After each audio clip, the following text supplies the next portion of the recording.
Just a couple comments about our class. I think you're going to see more and more uneventful signing dates, especially the conversations we've had as a coaching association and the new rules by the NCAA about an early signing date. This uh, entry by players, the mid-semester enrollees, has kind of changed the landscape. Also, signing date, the so-called, 11th hour and uh, signing date decision. So our class has been in place for quite a while. Even Munford, um, they're signed today, but he's been committed for a few days, and so a very good class, a class that someone's asking me, what do you look for? That changes every year. It's a slotted. It'd be kind of intriguing someday to show you what the war room looks like. I guess the so-called war room we call it. But a whole side of the wall is devoted to recruiting.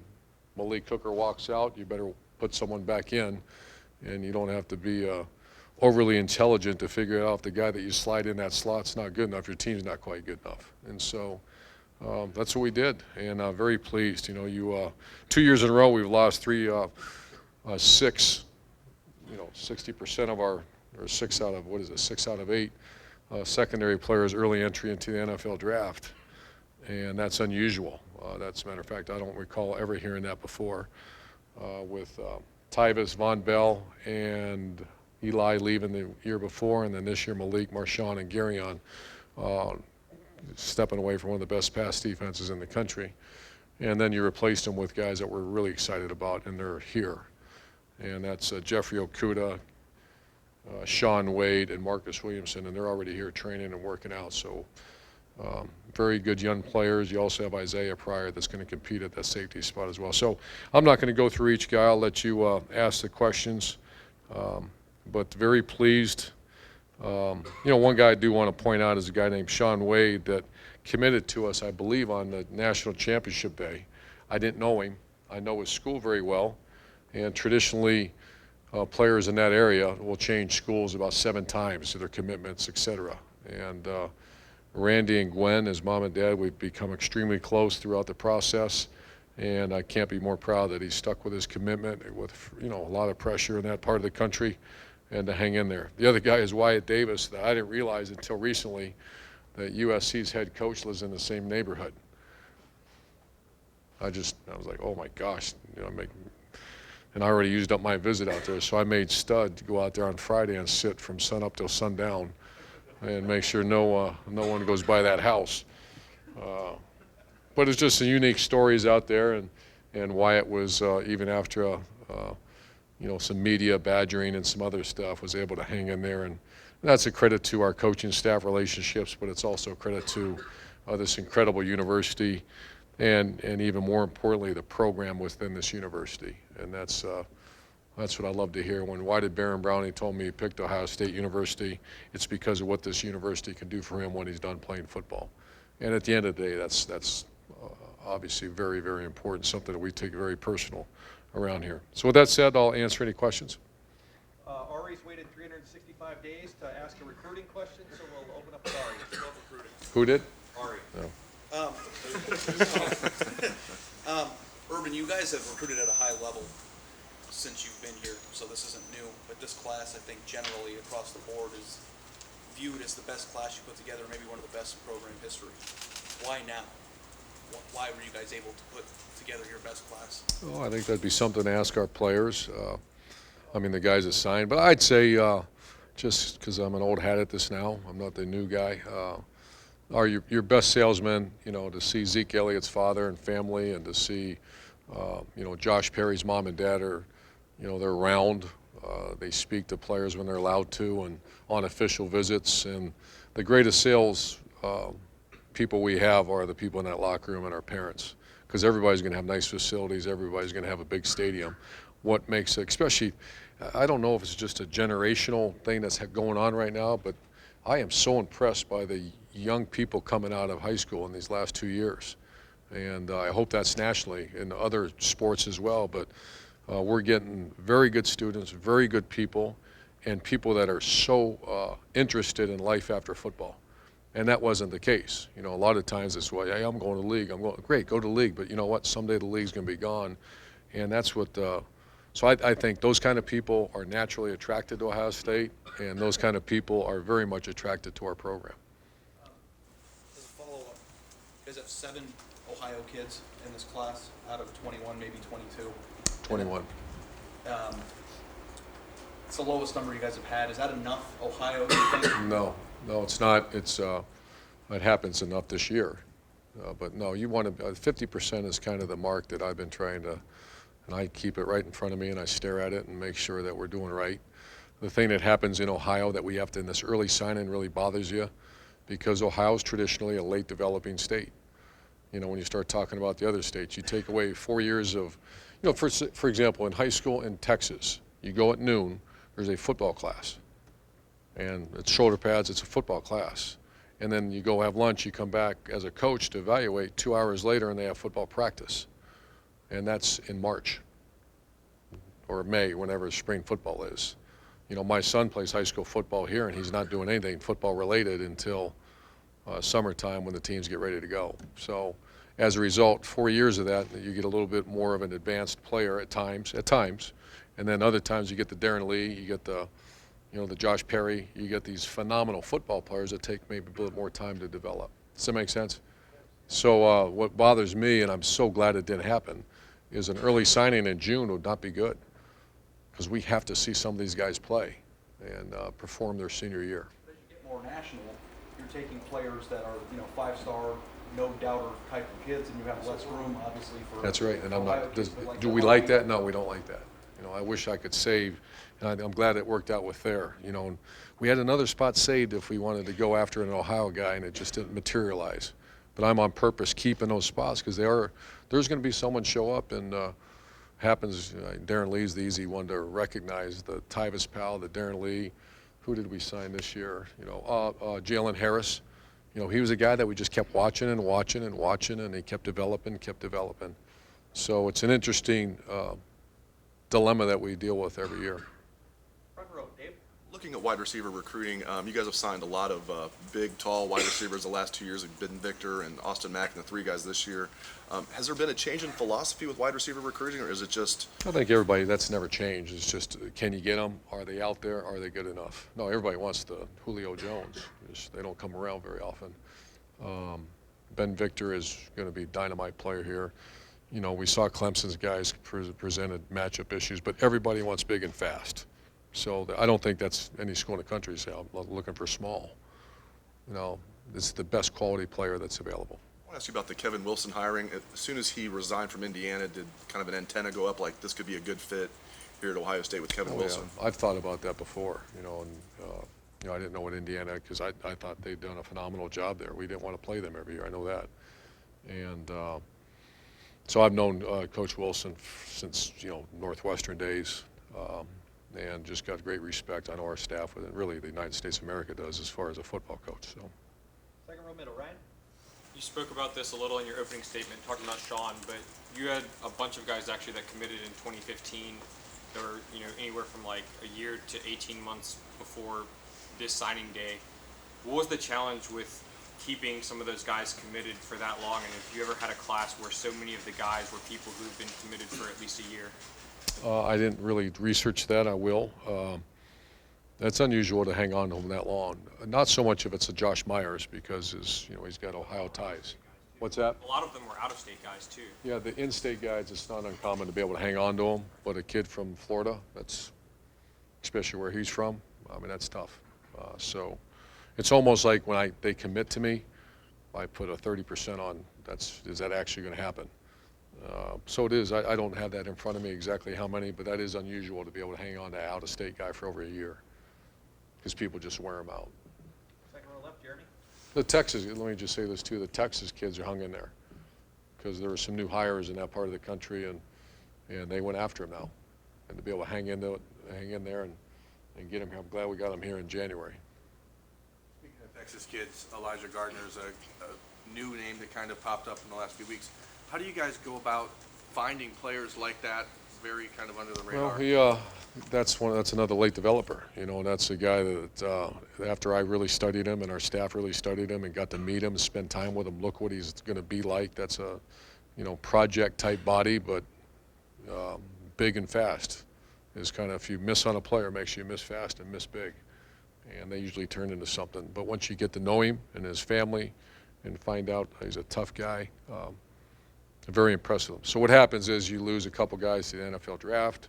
Maybe have a decommitment, maybe have a guy that's going to transfer, you maybe have some stuff going on, and you put the APB out. And it's just, we have a recruiting staff that keeps a file of players available for us, because you can't watch 60 receivers until all of a sudden something, because we're getting ready to play bowl games and all this, boom, we start hearing there's transition, maybe the NFL, and we have a staff put together, and they said, okay, here's the top 10 guys. We go evaluate them, I get on a plane, we go see them, and that's what happens, and it's fast. How long is that for the average person?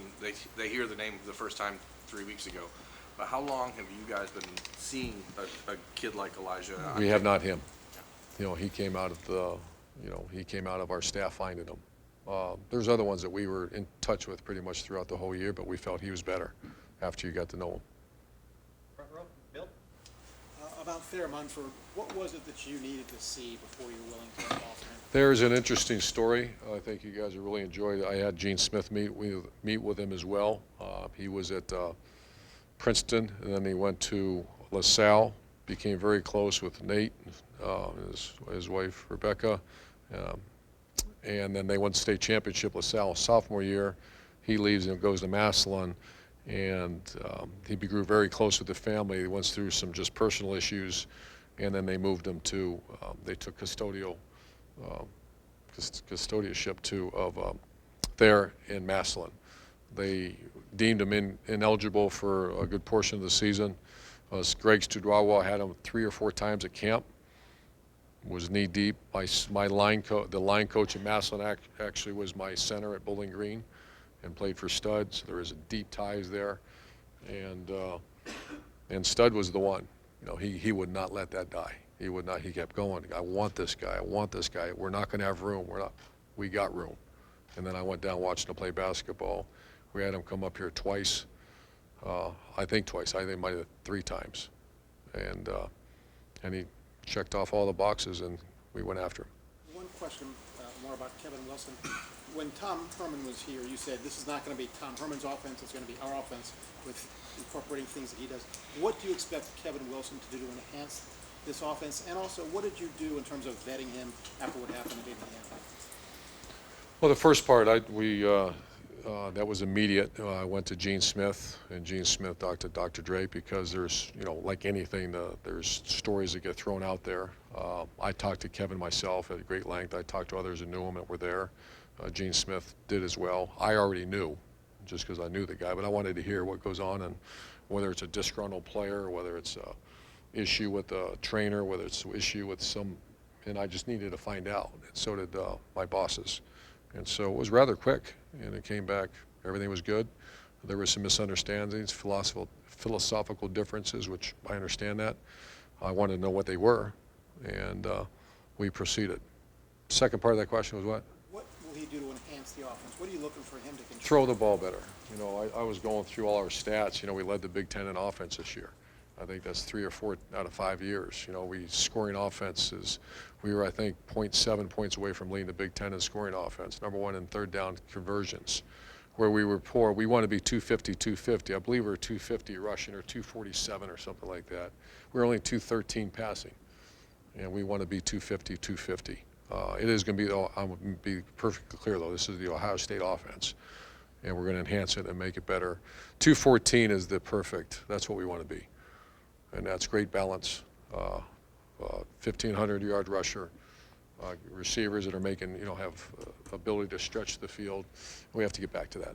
And we have to play with better tempo. You know, that's where Tom Herman really enhanced our offense. He brought a tempo to us, and I know Coach Wilson and Ryan Day are very much used to that. Way back in the back, Steve? Yeah, Coach, along the same lines about the offense, just we haven't had a chance really to talk to you since the bowl game. Just what has the past 4 weeks been like within this facility? Probably some uneasy discussion about how that playoff game unfolded, and just direction going forward? Sounds like the guys are back working at it, and is that giving everybody a clear vision of what's right and what's wrong? Yeah, I'd put the season was unfortunately in like that, because that's not, I believe we were a year ahead of schedule. I did not envision that at the beginning of the season. I thought it was going to be a knockdown, drag out, and then we started off really hot going to Norman, Oklahoma, and guys are starting to grow up. But we did not play well, obviously. That's an understatement in the final game. Believe it or not, and that's for me, that left this facility rather quickly. We went out, dove into recruiting, finished off one of the best classes in history, and the team's at it and going at it, and with the intent that will never happen again. We also understand it's college football, and you're dealing with young people, and so there's going to be some changes that are made throughout, including just minor changes where I think it's time to refresh a little bit the program, and from minor things about where we do stretch, where we practice, switch the fields, switch lockers, doing all kinds, just changing up some things. I'm going to change the coaches' offices all around. It just kind of, I can't remember the law. There's a business where you change equates to 15% increase in production. And so that's the whole thing we're going to do this year, just kind of change things up a little bit. Tony, third row. Baron Browning told us about his prank that he pulled on you when he committed, Prank. about committing to, Oh. I was wondering about your version of the events when you also then turned the tables on him. I threw my phone against the damn wall, is what I did. Yeah, I remember sitting down, and I looked down, I knew he was going to commit. I was over at our friends. They had some kind of, I can't remember what time of year it was. And I remember looking, I leaned over, I said, here it comes. Boom, I looked down, and it's, I can't remember if he called or sent me a text and said, I'm going to roll with Bama or something. I took my phone and threw it against the wall, and boom. And I sit down, and all of a sudden I hear it buzzing again over there. I look, and it's his father. And his father says, hey, we got him, Coach, we got him. Congrats. I go, what the hell are you talking about? He's going to Alabama. I said, no, he's just playing around. So he got me good. But then you got him back. When you said you got him back when you called him, told him you had taken the job. With the LA Rams, he said that you took the Rams job. He cried. Did he tell you that? Yeah, Did he tell you he teared up? No, He teared up. he said he was mad. So he told you this. You guys are gonna like covering him the next few years. So there's all those rumor about the Los Angeles Rams, and so I called his mom, and because she's great, and I said, Keisha, let's go get him. She said, okay, what do you want to do? I said, okay, I'm gonna call, because she teaches at the school. Call him down there, and let's put him on speakerphone. I want to see his reaction. So we did it. And I said, Baron, I got some tough news for you, but I've taken this job, and he's going to hear quiet. And I go, hey, man, you all right? And he's just quiet. And I said, hey, I'm just kidding, man, all right? And his mom said, man, he was crying. Great stories. Austin? Herman, do you look at JT as an addition to this class? I mean, there was some possibility that he might not return and go to the NFL or be a graduate, that he might not be your quarterback again next year. Is he a bonus for this group? He's our quarterback, or I mean, I think what happens is microphones get stuck in front of players' faces in tough situations. You lose a game, you're embarrassed on national TV, and things happen. And I talked to him the other day. I saw some comments he made about I wouldn't have came back with change. I don't know if that's all.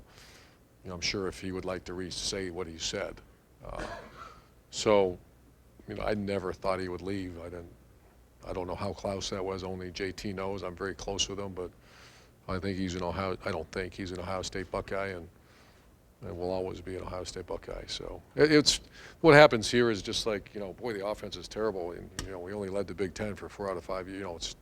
You create these monsters, and you have to feed the monsters. And I'm familiar with it. I'm at that age now where I've been a part of that for many, many years, and I just want to make sure our players continue. Just keep going. Just keep the boat pointed straight ahead and go as hard as you can, and steady in the boat. And I think when you see a guy like JT who wants this so bad, wanted it so bad, we were there at the doorstep again, and that's the challenge for him. He's not done that yet. He got us to the doorstep again in 14 and gave way to Cardell. And so I'd never thought it was that close, but once again, that's his. what does it mean now for the future of your quarterback room to bring in Tate? It looks like you guys have a line of successors going down for the next few years. How comfortable do you feel? Where does Tate fit into this picture? Tate's we are a very evaluation-friendly business as a coach and as a quarterback. Some people measure it by throwing yards, or same thing with a coach. Some people measure their success. However, we measure it very simply. How do you win? And Tate's a winner. J.T. Barrett's a winner. Braxton Miller was a winner. Obviously, Cardell Jones was a winner. So those guys have, I can hear about the shortcomings. Tim Tebow was a phenomenal winner. So those guys, the way we evaluate quarterbacks, I understand a lot different than others. He's a winner. So obviously that's where he fits. He's a winner. He brings from a winning program, a winning sense of the way he is, personality. You see him the way he walks around here. So that's what he brings to us. Far left, Bill Landis.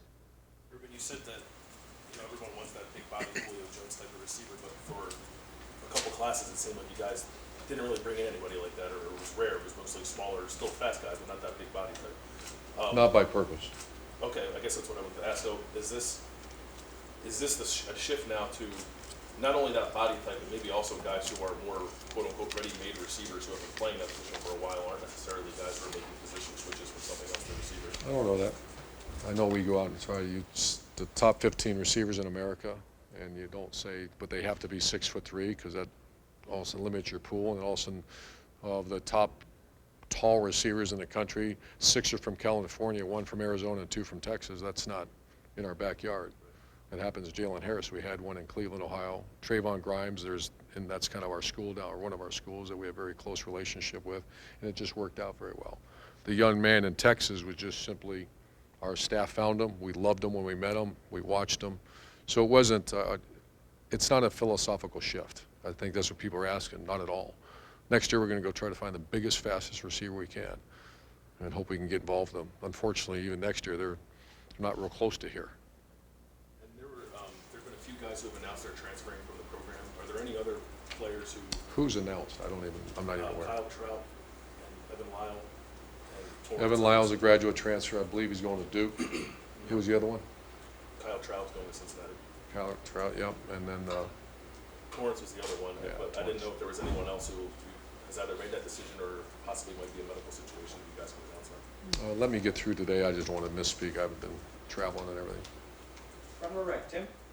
Yeah, Urban, as you look at this group of guys you just signed, a guy that jumps out at me, and you mentioned a while ago, is Wyatt Davis. Do you see, much like Michael Jordan, do you see he or Josh Myers, do you see them competing Yes. for a spot immediately? Josh Meyer's competing already. Yeah, and why? What stands out about those two guys? They're both from excellent programs. They're both very disciplined, mature people. Man, they're blessed. They're big. They're not usually guys that big aren't fat big. These guys aren't fat big. These are big, big. But Josh Myers is absolutely killing it in the weight room right now. He's going to be in the mix. Wyatt Davis, I went out watching him practice. Obviously, he's a great story how we got him. Wonderful high school program, one of the best programs in America. I don't want to say he's ready-made because that's not fair for him, but that's how much respect we have for Bosco football program. When you look at this group, this is the sixth team you've signed since I've been covering you here at Ohio State. This group, you seem very excited about this group in particular. Where do you see immediate help coming from this Defensive group? backfield. Defensive backfield. Yeah, I see those guys. We targeted. Very rarely do you target and you get. And Kerry Combs and Greg Schiano and us, we target those guys from day one. And we got the 3 primary guys. Kendall Sheffield's another guy that doesn't get much. But you talk about a guy he's competed already at the high level. You're talking about elite track times, 13.42 in the 110s, which that's damn near world class. Comes from a really good family, real clean guy. I went down to Blinn Junior College and spent time there, and he's very professional about his approach. So I would say that area is probably the most likely to. I think linebacker too. I think Werner and Baron Browning are 2 that we targeted early on. One was committed to another program, but we just kept hanging in there, because Luke Fickell loved him, and so did I. We loved him. And then the tide started to change a little bit. We got him, and Baron Browning was, you heard the story. I mean, that was a free-for-all to get him. Last thing, will you ever have a year like this again in the state of Texas, do you think? I mean, I I know hope. you talk from that a lot. I know. I mean, because when you talk to guys down there, they're saying, well, now like I was talking with Tate Martell, I know you've always considered you guys to be a national name, but this class seems to cement that when you look at Chase Young from Maryland and Wyatt Davis from California. Trayvon Grimes. And Trayvon Grimes from Florida. I mean, all corners of the, almost of the, do you feel like more than ever this is a national program? I mean, in that respect, that you can knock on any door. Yeah, know I you've think our always- success kind of has helped that. You know, there's you know, Zeke Elliott and the NFL draft. There's a variety of things that kids look for. I think our Real Life Wednesday program that we do for people, that's caught in the eye of many people. First of all, Ohio State's a national brand and will always be and always has been. But I think the success we've had recently and the exposure that this program's had for the right reasons has really been, you know, beneficial. And the one area too that they see that these kids not only leave this program and go to the NFL, they start. You know, we have Rookie of the Year, Rookie of the Year. You know, we have Mike Thomas goes in and he's dominant Pro Bowl, I think. And I just, you know, I lose track of them. I'm watching Pro Bowl. You know, a Buckeye carries the ball, a Buckeye's blocking for him, and a Buckeye tackles him. You know, it's a lot of good stuff out You there. don't push that big time though when you talk to these guys. You think? Or do you? By the way, you ever been to Kent, Texas? I was before a week ago. No, What'd you not think of sure Kent, I'm going to go Texas? back either. No. Great people, and I was only there for an hour. But the high school coach, and I'm just kidding. I'd be glad to go back. You have another one of those, we'll go back. I know this is just a continuation of my first question, but I do want to say this though. I was talking with his coach. Is this conversation or are you asking a question? Yeah, but everybody thinks y'all just got on him 4 days ago, a week ago, and he said, actually, Ohio State people were in touch with me a month and a half, 2 months ago. Is that a compliment to Pantoni and his staff Yeah. with the thoroughness? Yeah, they're ridiculous. You know, that staff has gone from a one person that runs the recruiting to we have a massive staff now. And also Zach Schwartz and Sammy Silverman and our boy Kenton. I heard he was on the picture of him. And, where's Austin? I think he did it, right? You must be bored if that's what you're doing stories on. I love him, though. He's great. So our staff, you know, I think I'd like to think we have the best staff in America. And if not, we're going to have the best staff in that area. And Gene Smith's been very understanding and making sure that we are swinging with both hands. Folks, I'm gonna have to wrap it up here shortly. Marla, go ahead. With 15 guys leaving early for the NFL draft in the last two classes, does that put more pressure to find guys who can play immediately, Yeah. or does it change anything about? I don't want to say it's awful, but it's tough. I mean, it's you just the minute you think. Imagine what that team would have looked like last year with those 9 guys back. You know, and but that's the way it is. And you know, I guess we are now of the mindset that will happen. Prepare for it to happen. Recruit guys are, you know, ready-made as much as you can, but also there's a lot of pressure on Coach Mick and them to get them ready. We start spring practice in a month. Get them ready, because they're all going to be playing. And I say that every year, and you know, people say, well, you redshirt some guys. I don't want to redshirt anyone. I hope we do not. This is I really deep down, I feel that this is going to be an exceptional class with a bunch of them playing, because they're showing it right now. Rob? Urban, you've got Greg, Kevin, and Bill on your staff, close friends, right? Have you always been comfortable? I thought you used to be uncomfortable really hiring buddies, for lack of a better term. What has changed about that? Is it just a comfort level, or where are you? Well, a lot of my peoples are gone. You know, they're head coaches and they moved on their belt, and I'm very uncomfortable hiring people I don't know. I, on purpose, tried to stay away from that, to answer your question. Greg was probably the first one, you know, that was really close. I wouldn't put Kevin in that category. We are friends, but nothing like compared to Billy and Greg. So, yeah, I've tried to stay away from them, but they're the best guys out there, and I have a job, and that's hire the best guys I can for this university, and they fit that bill. Stay away from it again? I don't know, just advice I've taken over the years, and I really didn't have to go there because I had plenty of other guys to choose from, but the guys that I kind of had that pool, the pool's kind of dried up. So out searching. I'm sorry, folks, this has got to be the last set of questions here. Doug, go ahead. Urban, on the offensive coaching changes, it seems like the way things went down, things were in the works before the Clemson loss. Is that true? And in the end, did you let Tim and Ed go, or what transpired there? No, they wanted to pursue other opportunities. It was good conversation. It was amicable, and there was no one fired. There was no one that you had to leave. There was going to be some changes made. I wasn't quite sure what they were. But to say that all took place before the Clemson game, that's not correct.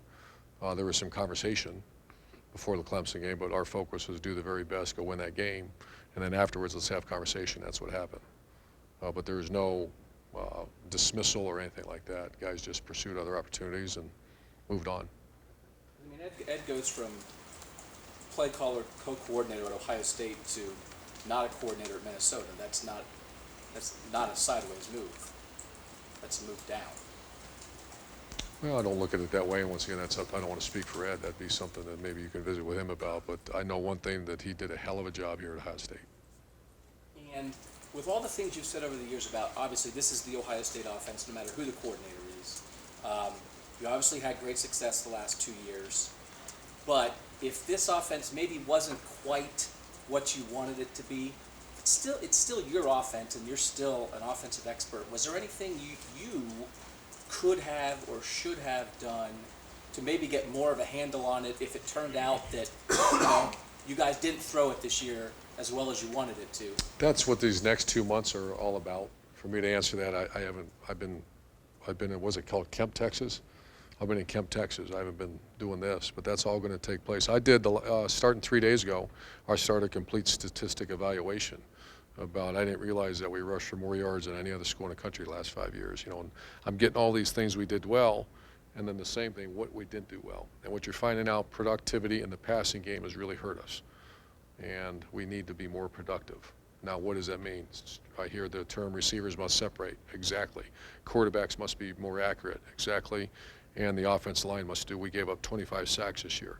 That's not acceptable. So those are all things that we're going to really focus in on.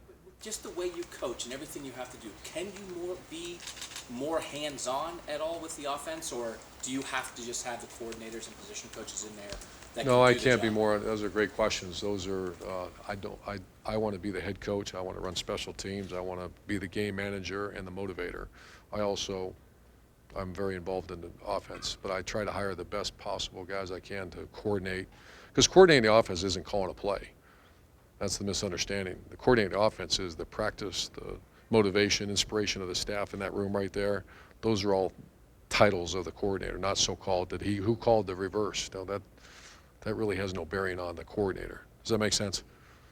And that's right. I think on the defense side of the ball, we really struggled 4 years ago, right, or whenever that was, and fire this guy, get rid of this guy, do this, do this. We made it work, and it wasn't necessarily the defense called. It was the whole package that performed the last 2 years, 3 years at a very, very high level. Obviously great players, but I loved what was done in that room.